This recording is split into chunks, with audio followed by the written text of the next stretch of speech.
Assalamualaikum warahmatullahi wabarakatuh dan shalom. Perkenalkan, saya Arnolis Lainata, calon guru penggerak angkatan 10 dari Provinsi Maluku. Berikut ini saya akan menguraikan koneksi antar materi dalam modul 1.2 tentang nilai dan peran guru penggerak. Adapun refleksi saya terkait modul 1.2 di saat ini akan saya uraikan mengikuti model refleksi 4P, yakni peristiwa, perasaan, pembelajaran, dan penerapan. Yang pertama, pada peristiwa, momen yang paling penting atau menantang atau mencerahkan bagi saya dalam proses pembelajaran modul 1.1 hingga modul 1.2 antara lain, dalam modul 1.1 tugas seorang pendidik adalah menuntun segala kodrat anak agar mereka dapat mencapai keselamatan dan kebahagiaan yang setinggi-tingginya. Pendidik menuntun tumbuh atau hidupnya kekuatan kodrat yang ada pada anak-anak agar dapat memperbaiki lakunya, bukan dasarnya, hidup dan tumbuhnya kekuatan kodrat anak. Selain itu, dalam modul 1.2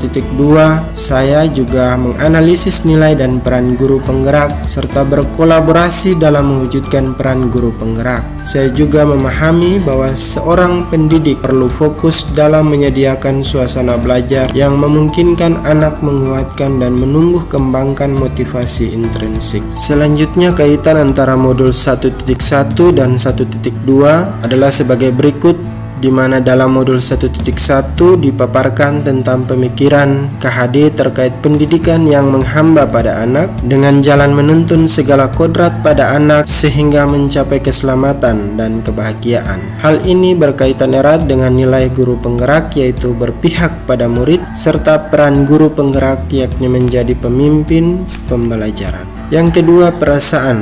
Saat momen ini terjadi, saya merasa seperti dikagetkan dari tidur panjang yang nyaman. Saya benar-benar terusik dengan kebiasaan saya sebelumnya dalam mendidik murid.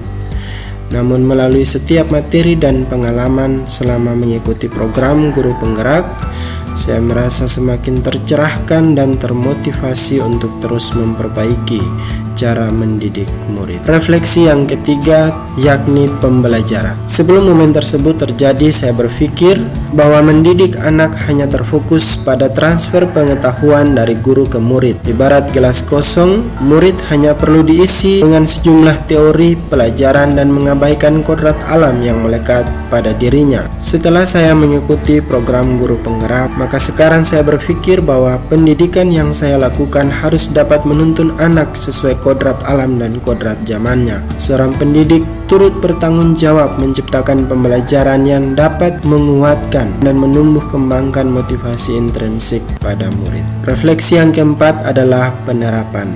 Apa pengembangan diri yang sederhana, konkret, dan rutin yang dapat saya lakukan dari sekarang untuk membantu menguat nilai-nilai dan peran saya sebagai guru penggerak? Rencana pengembangan diri saya dalam menguatkan nilai-nilai serta mewujudkan peran guru penggerak dalam diri saya antara lain sebagai berikut. Dalam nilai berpihak pada murid, saya akan menciptakan pembelajaran yang berpusat pada murid dengan memperhatikan kodrat alam dan kodrat zamannya. Dalam nilai mandiri, saya akan terus memotivasi diri untuk meningkatkan kompetensi dan keterampilan dalam rangka peningkatan mutu pembelajaran. Dalam nilai reflektif, saya akan menjadi guru yang terus berefleksi dalam rangka memperbaiki kualitas dan mutu pembelajaran, baik secara mandiri maupun dengan mengajak rekan guru yang lain. Dalam nilai kolaboratif, saya akan terus berkolaborasi serta membangun kerjasama dengan rekan guru dan kepala sekolah dalam meningkatkan mutu pendidikan. Nilai inovatif, saya akan berupaya meningkatkan kualitas pembelajaran saya melalui penggunaan metode dan media-media pembelajaran yang sesuai kebutuhan serta kodrat zaman siswa. Demikian refleksi saya tentang modul 1.1 dan modul 1.2. Terus tergerak, bergerak, dan menggerakkan. Salam dan bahagia.